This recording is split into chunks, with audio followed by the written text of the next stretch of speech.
Welcome back to the channel. I'm going to go over the highlights of the DLZ, also known as the Dynamic Launch Zone in BMS.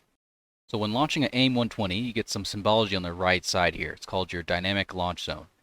And what the Dynamic Launch Zone is the launch zone of your missile that changes all the time, thus making it dynamic. So it basically tells you what the PK is, the percentage of kill at any given energy state. This 810 right here is the closing speed of you and the target. So 810 knots is the closing speed, so that's pretty fast. And this arrow here is the target range Q. It'll adjust up and down. Also with the dynamic launch zone will adjust up and down based on energy states and speed. Also altitude.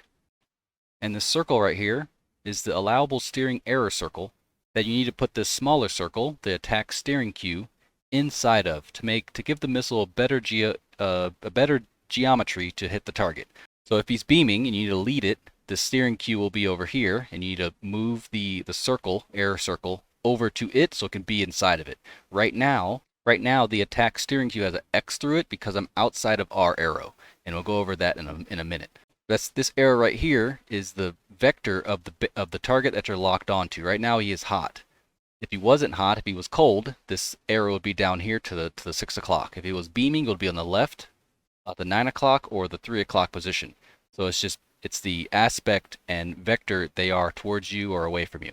This box right here is the locked target if it's inside the view of the HUD with its altitude at 15,000. Over here is the amount of missiles that you have. Right now I have selected the AIM-120. It's based on how many models you have. If you have 2 AIM-120Cs and 2 AIM-120Bs, you only have 2 each. It won't give you 4. So it's only based on the exact model that you have on your aircraft. Right here, the F, this is the FCR calculation of how far away the target is that you're locked onto. Right now we're 49 miles away.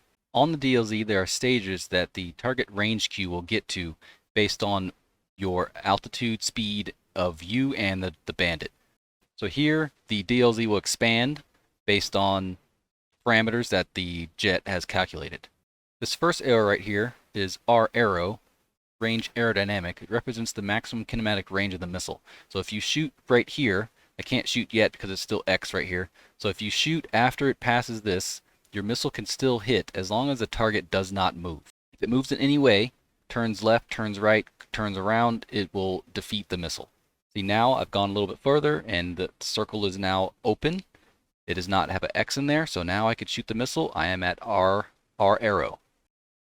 So this angle up here before R opt, in between R arrow and R opt, this angle up here, if you pitch up 15 degrees, this will give you the best range to get the missile to hit the target. See, if I pitch up here, goes it, oh, lost lock. So if I pitch up here, there's 5 degrees, there's 0 degrees. Notice how it doesn't really move.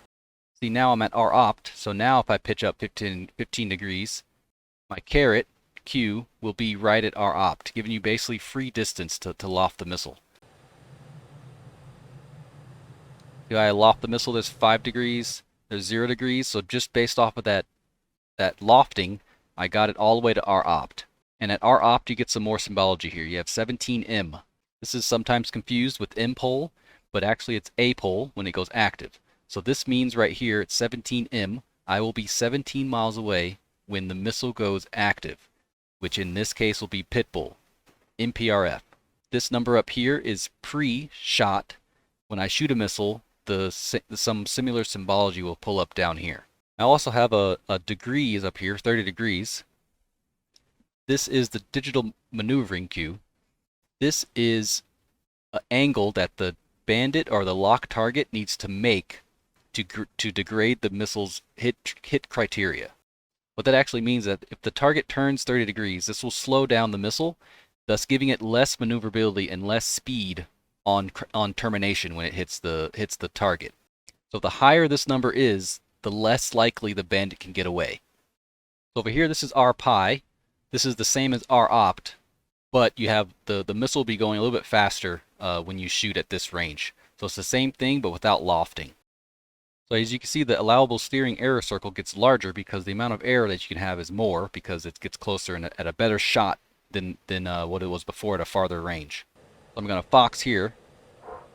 So after I foxed, now I have some more symbology down here. Right now, these two numbers are the same because I foxed literally half a second ago, and my next missile is now here. This is pre, this is post. So post launch, I have 17M.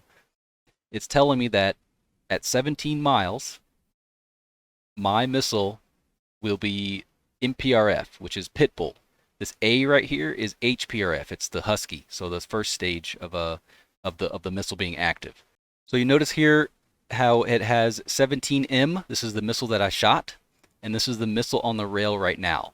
So post, I will be 17 miles. That's still the same as before. So now I've gotten a little closer. It says 15 miles for the next missile I shoot. So if I shot a missile right now, I will be calculated 15 miles away with the next missile that I shoot. This A down here is time until active, the first stage of active, which is HPRF. So in 11 seconds, the missile will go HPRF, which is brevity called Husky. So now that it transitioned to M, now it's Husky. Now in 11 seconds, the missile will be Pitbull. So once this goes to 0, the missile will be Pitbull. And there's Pitbull. There's some more information. There's more symbology information here. So now T is the termination criteria. This is the countdown for the termination of the missile. Once this expires, that means that the missile and the jet's calculation means that the missile is calculated to hit the target. Does that mean it's dead? Does it mean it's got shot down? It just means that the time actually it expired.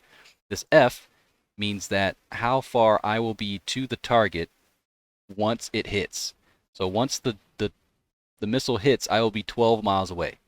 Usually at this point, once your missile goes Pitbull, or if not earlier, you turn off. There's very little reason to stay hot if your missile's already doing its own thing.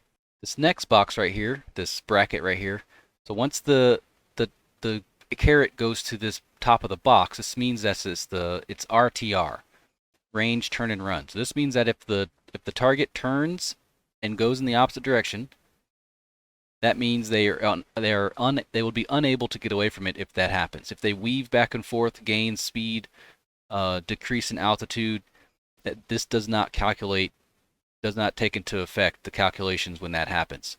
So this only means that if they were to turn around, stay the same speed, the missile will hit and they will not be able to get away from it in those parameters. Now obviously down here is the minimum of the missile.